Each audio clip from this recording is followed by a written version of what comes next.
Hello, welcome to Excel 2013. So today we're going to be having a look at our top 10 formula in Excel. What we'll be doing is we'll giving you a brief overview of each formula and what they do, and a link will just be on the screen, probably around here, which you can click on to watch a more detailed tutorial on that formula. So let's get started. At number 10 we have concatenate. This formula will merge two words into one simple word in one cell. So in this example, we're merging first name and surname to give us someone's full name in a single cell. This is a lot easier than writing out yourselves. So let's have a look at number 9, which is OR. So the OR formula will let you choose values and check them against some criteria. So in this example, what we're looking at is if someone has passed their driving theory test. So what it's saying is, have they passed here, or here, or here? If yes, return true. If not, so if they failed, and failed, it should return false. That's what the OR formula does. So let's move on. At number 8, we have our Hlookup formula.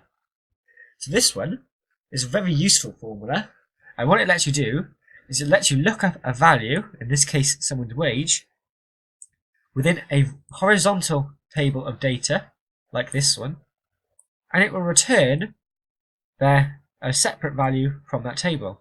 So for example, £29,000 is less than £30,000 and will fall in the £20,000 tax band. And the tax rate for that is 5%, as shown here. Now what the beauty of this is if we updated this value here to say 6%, both here and here, and anywhere else on a table, which could be very, very long indeed, which is using the Hlookup function, will automatically update. So it can save you a lot of time. Let's move on now to number 7, which is Vlookup. Vlookup is very, very similar to Hlookup. However, instead of using a horizontal table, it is using a vertical table, which I find a lot easier to use in Excel, which is why I've ranked it slightly higher than Hlookup. So what this example is doing is it's testing for an item, for example a highlighter, in this table, and then returning its cost, for example £1.99 for our highlighter. Again, if we updated it to £2, it will then update here. With this Vlookup function, we've also used the iferror formula as a way of preventing us from developing errors whilst using things like multiplication and sum formulas. So let's move on to 6, which is the if formula. This is checking whether a value meets certain criteria. So this example is testing whether their income is greater than the value in this cell. And if it is, it's returning it's returning yes, they are eligible for tax. And if it's not higher than this, it will return no. In this example, rather than just returning yes, they're eligible for tax, it is taking this value, their tax rate, and multiplying it by their income when they're eligible for tax. Otherwise, it's just going to display NA. So, the if formula is very useful indeed. So, let's move on to number 5. Now, number 5 is our rank formula. Let me first sort these in terms of the month.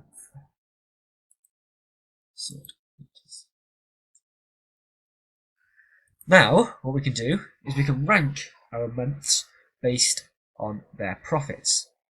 For example, if we have our top ranking month being April and our bottom ranking month being August, the rank formula will check this value and rank it out of all of these values, which lets us sort our data. So we'll go from smallest to largest, so best to worst. This lets you now easily see each month. So let's move on to number 4, which is the max formula. This formula will check a value of data or a table of data and it will return the maximum value within that table. So for example, if I wanted to see our maximum profit in this year, it will tell me that it was £150, which occurred in April. So let's move on to min. The min formula is the opposite of our max formula. This one will return the lowest value within a table of data. So in this example, January with £65. Next up, we'll have a look at what's number 2, which is the average formula.